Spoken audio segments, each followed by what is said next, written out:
కళాకారులకు సామాజిక బాధ్యత, సామాజిక వివేకం కూడా ఉండాలనేటువంటి ఒక మంచి ఆశయంతో, ఉద్దేశంతో మేము ఈ సంస్మరణ సభ కార్యక్రమాన్ని అమరులకు నివాళులు అర్పిస్తూ ప్రారంభించాలని దక్కన్ సినిమా అనేటువంటి యోచించింది.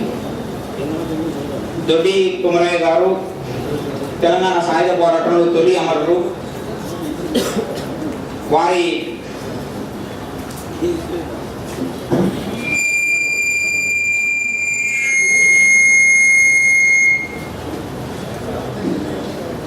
కొమరయ్య గారి